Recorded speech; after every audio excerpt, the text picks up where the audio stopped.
7 December 1944. Albuera and Deposito, on the south rim of Ormoc Bay Leyte.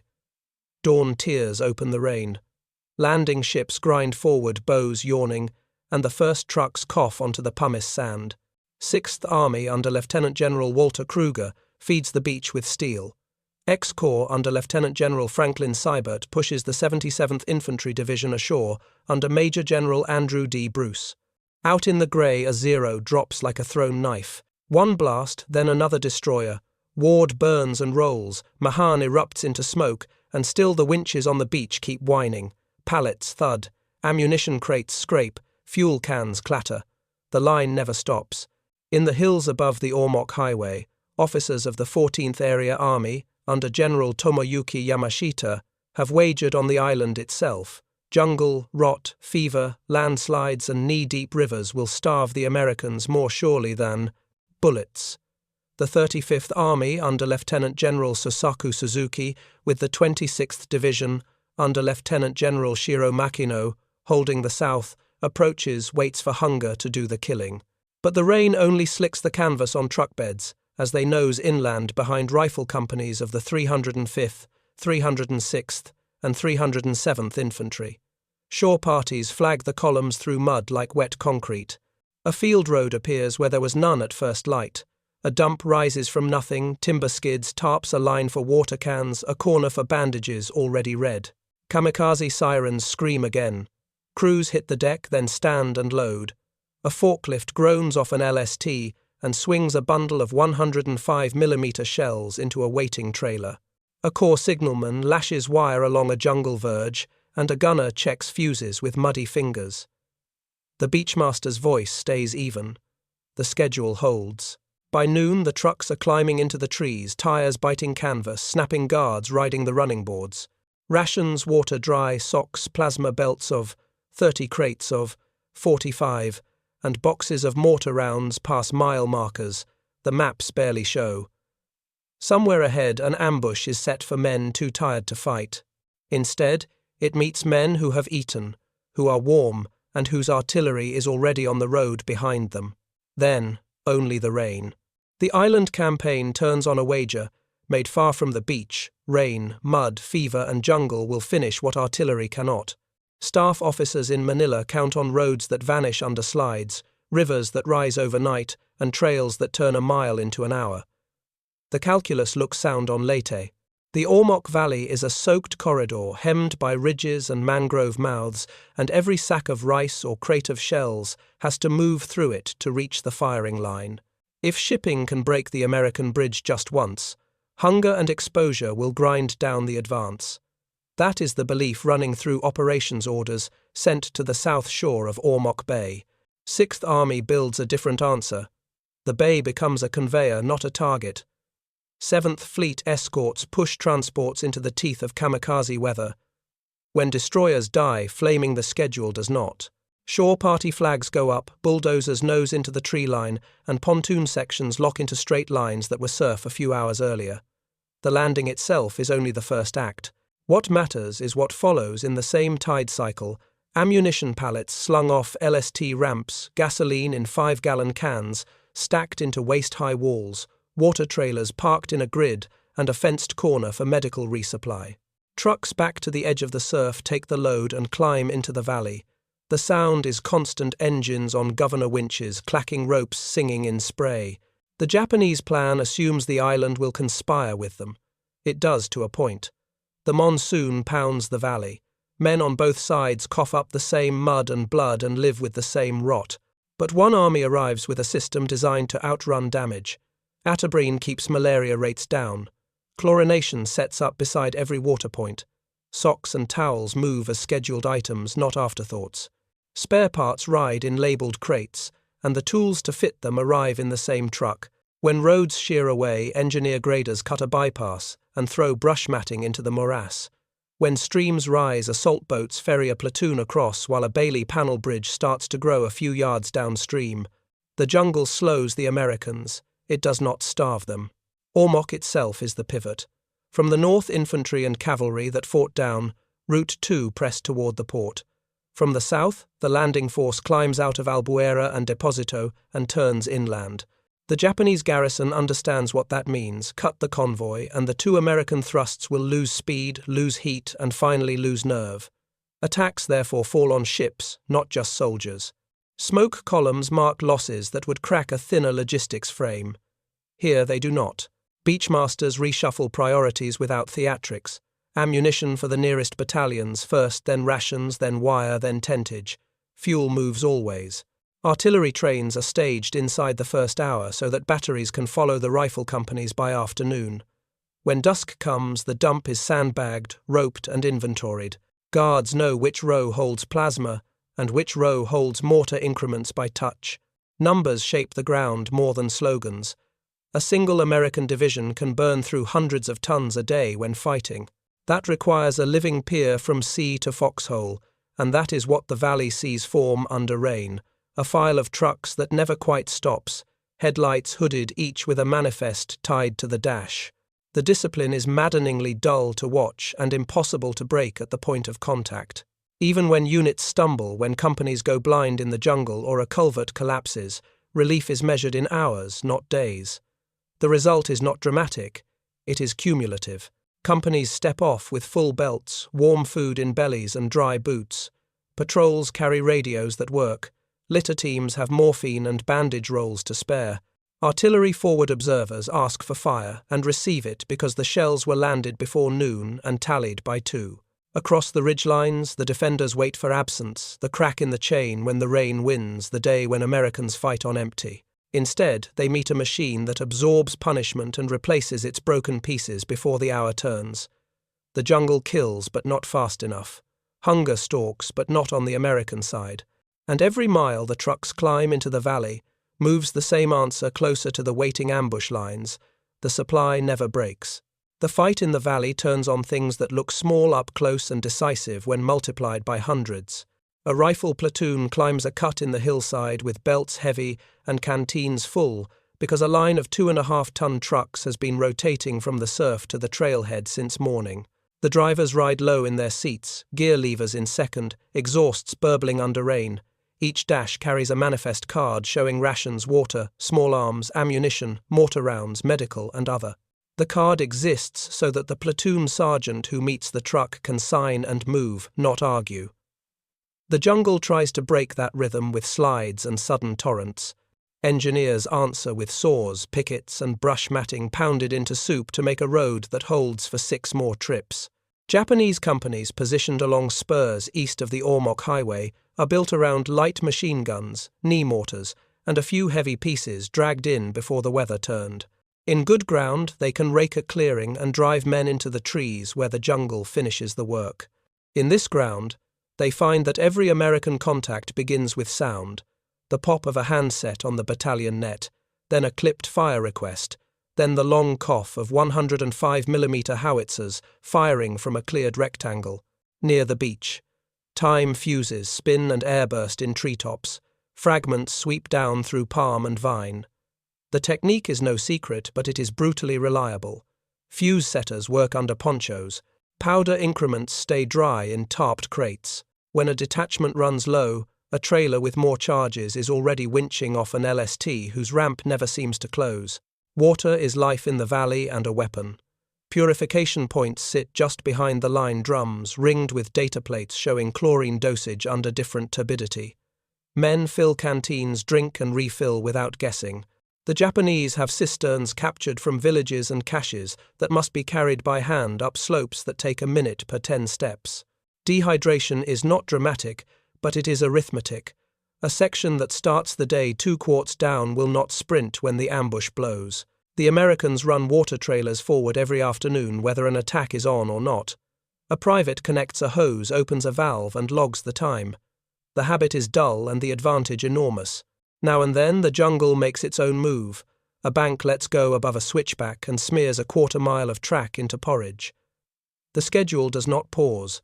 The traffic pattern changes. Bulldozers nose in from both ends. A grader bites along the edge. Salvaged logs laid crosswise make a corduroy that shudders but holds. A Bailey panel bridge appears 1 bay at a time, with cord pins tapped home by 20 hands. When the river drops, the bridge remains because pulling it down would cost more time than leaving it up. The choice repeated a dozen times becomes a net of crossings that can absorb another storm. The Japanese expect isolation to grow like mold. Instead, they see a road network accrete under rain, as if the ground itself were being manufactured. Night fights are the test of whether the supply line is a promise or a rumor. Patrols push past kilometer stones whose numbers the maps do not bother to show. A flare sputters, a burst of fire climbs the trees, and then the question becomes how fast heavy rounds can move. Forward observers lean into routes and call a registration they plotted before sunset. The first salvos walk long, the next drop into the draw, and soon the air is full of rending wood.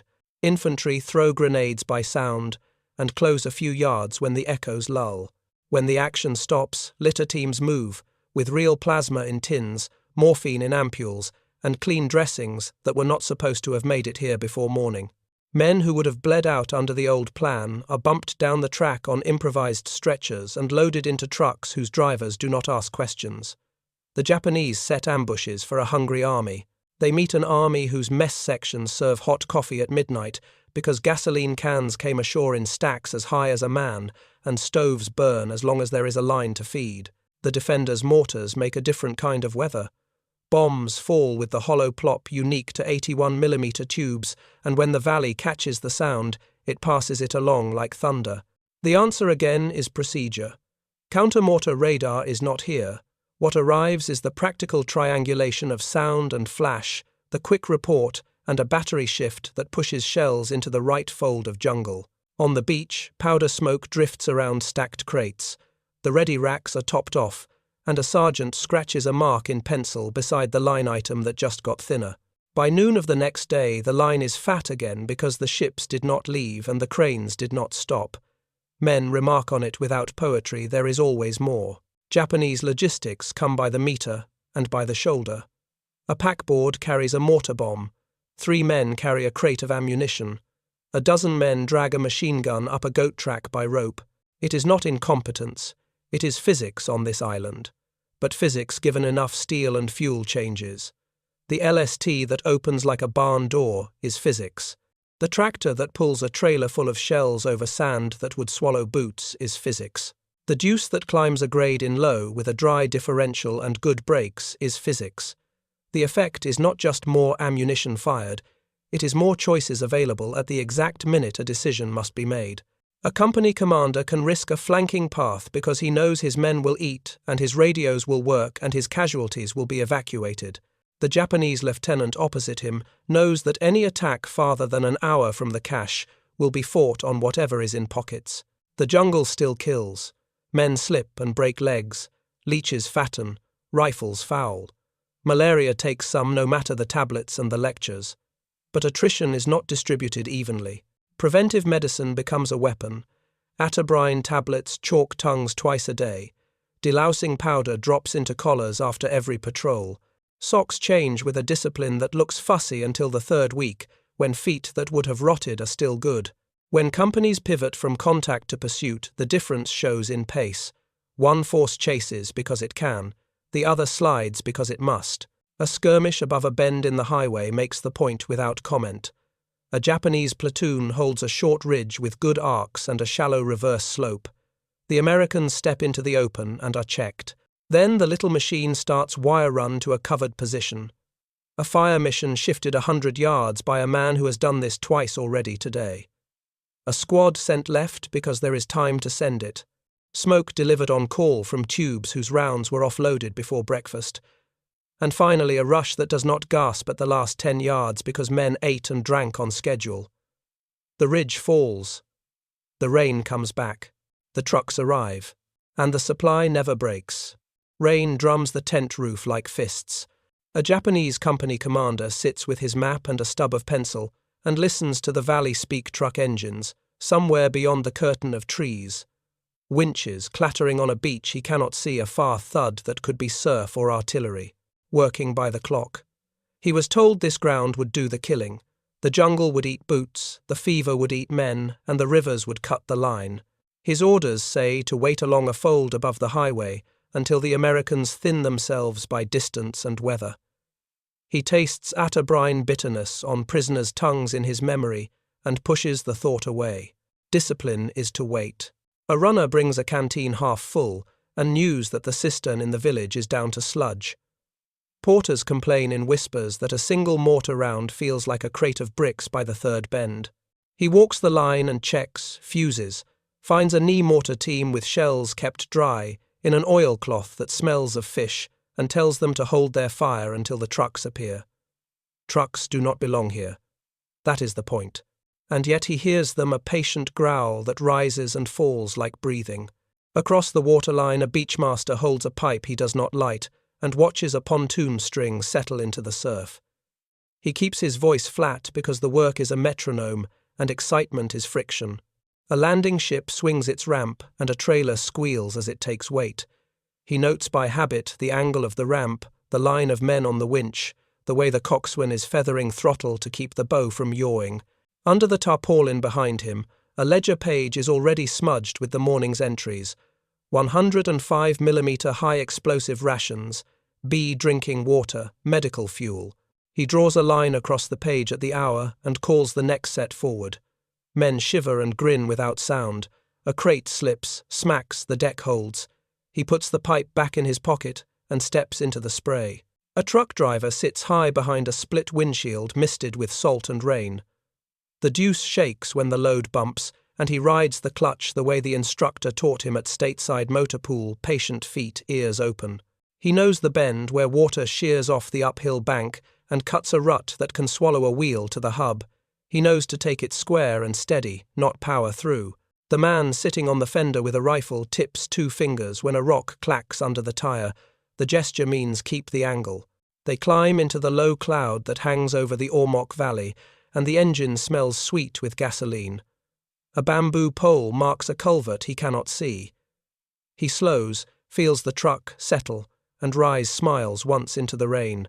On a spur above the road, a Japanese machine gun crew lies under a poncho strung like a roof between saplings. The gunner's hands are warm on the grips. He counts his belts and stares at the space where the road must be the space where the Americans will walk because there is no other way through the swamp. He has rehearsed the first burst so often it feels like muscle, not thought. 3 quick bites to take the head from the column, a pause for the mortar to land, and then long fire into panic. He has no picture in his mind for trucks moving without pause in rain, for men dismounting with dry socks and full canteens for mortars, answered by shells from guns he cannot reach. A forward observer crawls to a lump of root and blows mud from the handset socket. He looks once at a map sealed in oilskin, and then past it to the ground itself, the draw, the spur, the cut line of the road. He speaks in a short cadence he learned in Louisiana swamps and in the first weeks on the island. The gun line answers with the long cough that says charges are set and fuses are right. He knows the time from call to burst without checking his watch. When the air rips above the road, he watches the fragments spark in the bamboo and marks the shift 10 yards left with his thumbnail on the paper. Procedure sits beside him like a calm friend. He hates and loves it because it works and leaves no space for feeling. In the Japanese battalion command post, a staff officer with damp paper taped to a crate tries to build a picture. Reports come up the trail with the breath of the men who carry them: contact, then artillery, then trucks again, then the road intact. He traces a line with a stick of charcoal and imagines hunger biting on the other side. The reports say otherwise. He writes for more mortar ammunition and more hands to carry it. He knows how many porters a mountain takes per kilometre, but the math fights him in this weather, and even the thought of it makes his shoulders ache. He has walked that slope. He knows what a full day's climb feels like, with a case of rounds knocking against his thighs. He folds his hands until the ache subsides, then unfolds them and goes back to his paper. A corps surgeon breaks an ampule and watches plasma slide into a vein under a flicker lamp.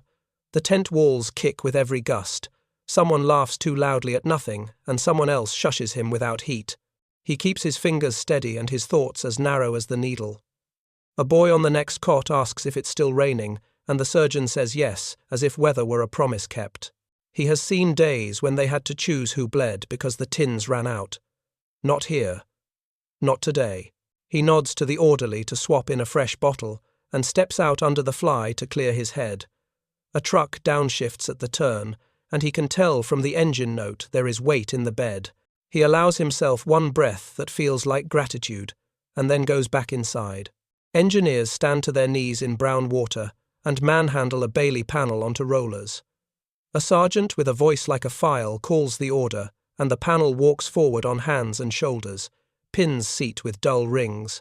Somewhere behind them, a file of men waits with blank faces and steaming shoulders for the bridge to live. An officer checks the bank with the toe of his boot and shakes his head, and the sergeant swears without anger and orders brush cut for matting. They will not sleep. They will finish because a schedule exists that does not care about darkness, and every truck that crosses before midnight is a platoon fed tomorrow. On a knife ridge, a Japanese platoon leader listens for absence. He wants silence to bloom after the first attack, a hollowing that means the enemy is cut from his food and his courage. Instead, he hears the pulse of engines and the cough of guns answering his mortars as if an invisible wire had connected their tubes before the rain. His men are good men. They bite lips against hunger and hold their places in the wet. He looks at their faces in the flares and wants to give them a day without carrying. He signals the machine gun to wait for headlights that never fully appear because the Americans hood their lamps and move by touch. A mess corporal pours coffee into a line of steel cups under a tarp held up with bayonets. Steam mixes with rain. He slaps a shoulder here and there and keeps the ladle moving. In another war, the coffee would be a luxury. Here it is, doctrine. He has a schedule, too, midnight service for patrols, breakfast at odd hours when the road allows hot food for litter teams coming in from the trees. The smell puts iron back in spines. He has watched it happen, and he believes in it more than he believes in speeches. A signalman pays out wire along the road verge body low to the ditch. His hands are slick with mud and copper, and he keeps the drum turning with a grip that never quite relaxes. He braces his boots against the slope and feels the wire hum as trucks pass. At a crossroads, he climbs into the cab of a parked vehicle and runs the line over the roof to keep it from the wheels. Rain beads on the handset when he plugs in, and the voice at the other end is clear. He smiles once, a private satisfaction that a circuit holds where jungle was supposed to erase it.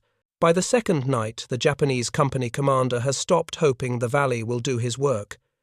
He adjusts his plan to the new fact that the road is alive. When he springs the ambush, the first burst does its old job, and men drop into the mud. Then the heavy rounds arrive, and then smoke, and then a squad feels along his flank with the patience of men who have eaten. He pulls his survivors out by hand in the dark, and tastes salt on his lips that is not the rain. He does not think of failure. He thinks of mass and motion, and the quiet way they grind. He folds the map, waits again, and hears the engines coming. The plan that holds under rain begins with a decision made months before boots hit Leyte, build processes that survive shock. In staff rooms far from Ormoc Bay, the Army Service Forces charted tonnage curves and time on beach targets, the way gunners chart trajectories, and those curves drove everything from factory molds in Detroit to the number of ledger pages on a beachmaster's clipboard. It sounds abstract until the weather closes in and the first losses hit, and nothing moves unless those lines on paper become muscle memory. They did. A quartermaster captain on the sand does not argue about priorities, because a priority table exists and is repeated until the hands remember it: ammunition, water, medical fuel, then the rest. An engineer lieutenant does not debate whether to throw a bridge tonight because a battalion SOP says storms are not events, they are expected conditions. A division commander does not plead for ships. He works a schedule agreed weeks ago, knowing the convoy will take its losses and still arrive because the schedule is the thing that cannot be allowed to fail. The ships themselves are a statement of doctrine. Liberty hulls that roll like barrels but carry the war in their ribs, LSTs that kiss the beach and cough out decks of trucks, attack transports with booms that swing cargo in rain, and little craft that push steel pontoons into place until the surf is turned into a loading pier. The Japanese try to smash the head of the chain with aircraft diving on the transports and the escorts that protect them, and sometimes they succeed. But the logistics answer is mass and interchangeability. Lose a destroyer and the station closes up. lose a cargo winch and a sister ship lends time, lose an hour to a squall and reclaim it by running dark and hot through the night. The doctrine here is not glory, it is redundancy. On the beach, the quiet revolution is paperwork that shows up where it should not be able to. Each skid of 105mm shells carries a stenciled code tied to a requisition written inland yesterday afternoon. When the pallet hits the sand, a corporal reads the code and waves it to a lane marked for a battalion he has never seen. The truck that takes it inland wears a chalk scrawl on the tailgate, the name of a place learned this week. A clerk inside a tent of wet canvas strikes a line through the same code on a grid that tells him the gun line is topped for a night fight. He does not need to know who will call for those rounds or why. The grid keeps its own counsel. While he works, a medical sergeant inventories plasma tins and writes in a number that maps to a ward under canvas a mile up the track. The arithmetic is not dramatic, but it is relentless, and it gives officers the power to decide based on reality rather than hope. Industry reaches into the valley disguised as ordinary. A truck's starter spins in the rain because a factory thousands of miles away made a waterproof switch to the Army standard and shipped a crate of them with the right gasket and screws. A radio battery mounts cleanly in its case because the dimensions were fixed in a spec that every supplier follows. Gas cans stack so well on a truck bed that a private with a sore back remarks on it, not knowing he is touching a small triumph of design. This is the war that looks like administration until a company that should have faltered at dusk takes another hill by 9 because the design of a can saved minutes at noon. The Japanese system is not irrational. It was built for a different world. It imagines decisive battle at sea and economy ashore, a hard core of infantry supplied by muscle and nerve, and the fitness of soldiers to carry what they need. That works when the enemy breaks within a day or two, or when the ground allows caches within touch of the line. It unravels when the fight stretches into weeks of rain, and the valley floor is a churned river of mud, and the enemy lands a moving pier. Porters cannot compete with transmissions. A packboard cannot outpace a deuce. A handful of mortars cannot outrun howitzers with trailers always full, and fieldworks that would have bled a starving army only delay men whose mess sections can pour hot coffee after midnight. The commanders who ordered ambushes on the roads are not fools. They are players who bet on the island and found themselves matched against the industrial system that built the road as fast as the jungle tried to erase it. Decision-making shifts to match the tools. In earlier campaigns, a colonel might have hesitated to commit his reserve down a spoiling trail for fear he could not feed or pull back those men if the weather turned. At Ormoc, he moves because he knows a chain exists behind him that will repair brakes, replace boots, deliver water, and evacuate wounded, with a predictability that makes risk calculable. He radios a time for the push and the artillery time on target that will cover it. The beach end has already set aside the powder and shell to make that time real, and the road crews have already marked and reinforced the hairpins that the trucks will climb under blackout. The system makes courage less expensive and operations faster than a human opponent who must count the miles between his men and their next meal. The medical arm shows how logistics becomes combat power without pulling a trigger. Fever used to be a strategic actor. Here it is a problem with counters attached. Atabrine issued morning and evening, chlorinated water at known points, socks and foot powder on the schedule. Delousing done without drama, a ward of cots under canvas, with real plasma and morphine, arriving in quantities that reduce triage to medicine rather than rationing. Men who would have been carried out inert in older wars return in days, not weeks. The effect runs forward along the line like current. A company that keeps its strength is a company that can rotate patrols rather than grind them down. And a battalion that can rotate patrols is a battalion that can think. Engineers turn doctrine into ground. The Bailey Bridge is not romance. It is pinned geometry, deployed in rain by men up to their knees in brown water, who know the order of assembly by heart. The corduroy road is not picturesque. It is labour traded for time. A grader that bites into a shoulder and throws slurry aside with each ugly pass is not a symbol. It is the reason a convoy reaches the fire line in 1 hour instead of 3. These choices aggregate into operational reach that no ambush can fully check. When a landslide erases a switchback, the answer is not to wait for sun. It is to throw, brush, lay, logs, fill with stone, push with dozers, cut a bypass, and mark it for the night run. Each response eats fuel and parts, and those arrive as surely as the rain. On the water, staffs make peace with loss without letting loss set the rhythm. Kamikaze attacks tear ships apart and leave oil in the swells and bits of deck floating like wreckage from a dream. The schedule closes up around the missing hulls. Escorts shift station. Cargo is remanifested midstream by men with pencils in their teeth and rain in their eyes. A captain looks out a bridge window, cloudy with salt, and decides to hold the lane one more hour, because the tide is right and the surf is softening, and that hour lands enough water and ammunition for a regiment that will hit a ridge in the process. Morning. The men who make these calls do not speak of heroics. They stare at the clock and the weather and the chart, and then they put the bow where it must go. What looks like simple abundance is actually discipline. A dump that keeps its rows straight in a storm has guards who walk lines, and sergeants who throw away spoiled tins, and officers who will not hide shortfalls. A convoy that moves without wasted space has drivers who know their gear and mechanics, who turn wrenches all night in a slit of light under a tarp. A battalion whose radios work in the rain has wire teams who snake lines along ditches under truck tires and repair splices without waiting for light. These are not improvisations. They are habits born of training and enforced by a culture that treats process as sacred. The result is a calm in the face of friction that reads as inevitability to anyone trying to break it with shock. The enemy does not sit still for this. Patrols press the verges looking for a seam. Mortars pound the road. Mines appear where the surface looks most trustworthy. Each strike costs. A truck goes sideways off a shelf, and men haul the driver out, white-faced and trembling. A squad finds a crater filled with rain and a smear of fuel, and they move past it without a word. The machine absorbs the blows and roots around them. The bridge that was Plan A becomes Plan B when a flood bites its footings. A ford marked in the afternoon is widened by midnight traffic into a double stream with guides up to their waists, and by dawn the first struts of a higher span are in. The cost never reaches the point of decision.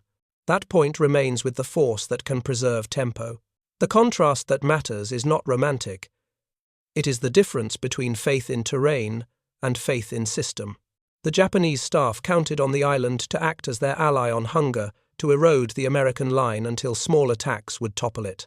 The Americans counted on timetables, parts lists, and training to erase the island's worst effects. In practice, both sides were brave, and both suffered. Only one could replenish bravery with food, ammunition, and rest, at a rate that made tomorrow look like an opportunity rather than a threat.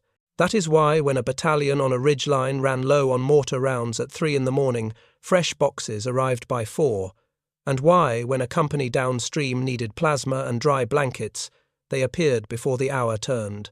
Belief in the jungle's hunger could not compete with a system that treated rain as an input, not a verdict. Commanders up and down the American chain understood that doctrine is only as good as its enforcement. A general who accepts slipshod accounting on an easy day earns disaster on a hard one. A colonel who lets a dump go dark for an hour at dusk trades away the night fight. A captain who allows trucks to leave half-loaded because men are tired mortgages the next contact. The culture that grew around the beach at Ormoc was unforgiving about these small sins, and that is why, when hard weather closed over the bay and enemy aircraft came again, the work continued under flashes and thunder as if nothing fundamental had changed. In truth, everything fundamental had been decided long before, on drawing boards and drill fields, and in long meetings where officers argued over priorities until the order of work became law. The rain never stopped. The engines never stopped. The schedule never broke. The turn comes when waiting stops working.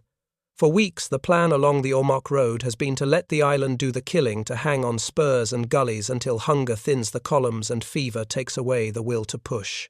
The first days seem to promise it rain hard enough to drown, a match slides that shove a road into the trees, creeks that rise between patrols and make their return a wager. Then each setback grows a paired answer. A slide draws dozers and brush matting. A flooded bend draws a panel bridge and guides with ropes around their waists. A gap in rations draws trucks that rumble up under blackout with canvas sides flapping and the smell of coffee riding ahead of them. The myth of the jungle as ally survives the first shock and dies of accumulation. What breaks first is not nerve but arithmetic.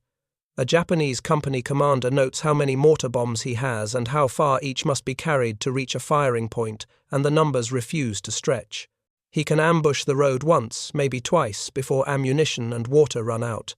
He can raid the dump if he can reach it, but the dump sits behind belts of wire and men who work like clerks until they shoulder rifles and become infantry.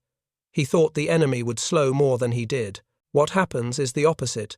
The enemy never quite slows because the thing behind them keeps moving at the same speed no matter what is happening at the point of contact. A mismatch in time becomes a mismatch in space. American units step off, knowing a fire mission will not just start on time, but stay heavy past the first rush.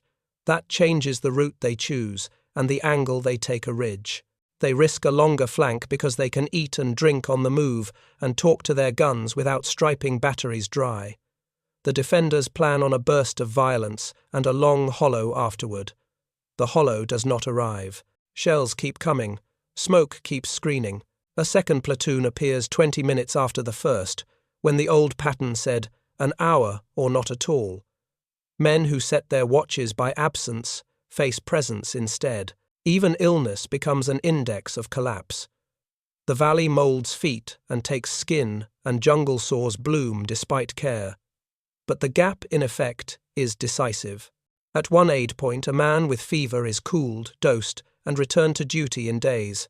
Up on a spur, a man with fever is carried down by two tired friends who must now also carry his rifle and his share of food and bombs, and who reach the bottom to find no vehicle, no tent, and a medic with little but bandages and grit. The difference works forward like a current. A company that holds its strength rotates patrols.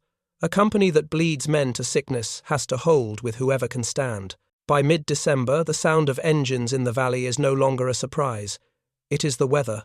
The road lives, even when rain scours it. There is a moment on a ridge above a hairpin, where the defenders wait for darkness to thread them across the road and up the opposite slope.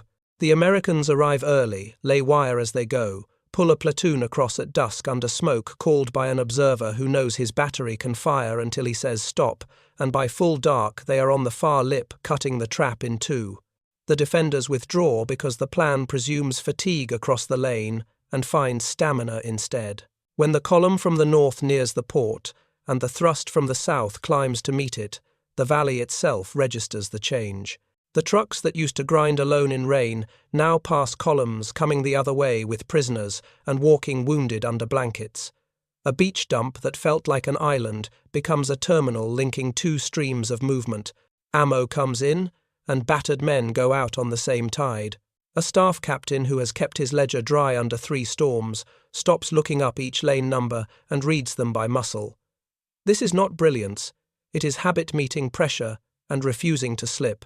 The enemy still strikes. A kamikaze tears a transport open and leaves fuel burning in the trough between pontoons. A convoy halts when a truck skids off a shelf and blocks the way. A mortar team finds the one bend not yet covered by pre-registered fire and empties its tubes into the mess line. Each success buys hours. The fight requires days. The system soaks the blows and heals around them. A damaged ship is replaced in the lane by a sister hull already inbound. A wrecked truck is winched aside, and a guide takes the line around the gap until the grader bites the shelf flat again. The mess line stands up, shifts and serves. The coffee is bitter and hot, and that is enough. Somewhere on a narrow ridge, a Japanese platoon leader watches for the same hollow he has always expected, the silence after the first heavy answers when men begin to run short. He hears instead the steady cough of guns and the hiss of rain on canvas, and worse, the unbroken pulse of engines. He drags his men back through dripping bamboo and counts faces in a shallow draw and knows what the count means. He is asked to try again tomorrow. He will, because orders do not care about arithmetic, but arithmetic cares about him. Commanders who staked their hopes on terrain have to account for a road network that did not exist when they drew their plans. They have to account for an enemy whose artillery trains arrive on schedule, even after ships explode within sight of the beach, and for an infantry that eats twice a day and sleeps dry often enough to be quick on the 3rd week. They know their own men are brave. They also know bravery that cannot be replenished is a wasting asset. They shift to night work and short, sharp raids against the verges. They hit and slide. It hurts the opponent. It does not change the curve. Past a point, the myth can no longer anchor orders. The valley is not an ally. It is a field where one side has learned to spend fuel and parts to buy time, and time buys position, and position buys victories that look small up close and add up to something a staff map can finally admit. A patrol on the American side returns with mud to the knees and a prisoner who is barely walking. The interpreter asks a few questions in the rain. The answers do not gloat or despair. They describe hunger and distance, and the way the trucks never stop. The interpreter writes the notes down and tucks them into his shirt. He has no flourish to add. The south column and the north column touch fingers of outpost, and then hands and the ring around Ormoc tightens, not with spectacle, but with traffic. A single lane that used to be contested every 100 yards becomes a corridor with guides and rest points, and a rhythm of headlights sliding past like a river of light behind tarps. Guns roll forward. Hospitals move up. Graves details work with care and speed because there is always another convoy behind them, and the road must stay clear. The work is grim and tidy and endless, until it is not until the field phones fall quiet, and the first orders of the next push whisper down the wire. The idea that the jungle would kill Americans better than bullets hangs in the air a little longer, then thins with the smoke. It is replaced by a new, colder recognition visible in every decision the defenders take, after that the machine across the valley is not going to fail on its own. It must be broken outright or yielded to. No one finds the lever big enough to do it here. The rain does what it always does. The engines do what they have been trained to do. The road stays alive. The supply never breaks. When the valley falls quiet, the map tells a simple story. The corridor from beach to ridgeline stayed open long enough, often enough, that the two American thrusts could meet and squeeze Ormoc. The wrecks in the bay, the splintered culverts, and the muddy swales hold the counter-story of what it cost. Men on both sides fought the same rain and the same fever. One side treated weather as an input, and the other treated it as an ally. That difference endures after the shooting stops. The road network remains patched and corduroyed, a man-made contour that will outlast the campaign by months. Graves, rows, and supply lanes sit within sight of each other, because that is how the work was done, provision and price in the same field of view. In reports written later, phrases recur with the calm tone of accounting throughput held, artillery responsive at all hours, casualty evacuation within planned windows, enemy action severe but non-disruptive to schedule. They read like minutes from a meeting, and not the record of a fight, which is the point. The system reduced the peaks and troughs into a manageable line. Where the defenders counted on a break in that line, they met a machine that reclosed around each loss. That realization spreads through captured documents, and questioning the jungle will hurt them, but it will not starve them. It will never be enough by itself. For the Americans, the lesson is confirmed rather than discovered. Training cycles back in the rear had insisted on the boring parts forms priorities, preventive medicine, wire discipline, bridge drills in bad weather, and now battalion and regiment lean harder into that culture. Commanders who liked improvisation learn to respect the timetable. Commanders who respected the timetable realize it grants freedom of maneuver. The next operation inherits this posture. Ships are loaded with the same sequence in mind. Shore parties rehearse the same dance. Engineers inspect banks with the same suspicious boots. The island ahead will be different.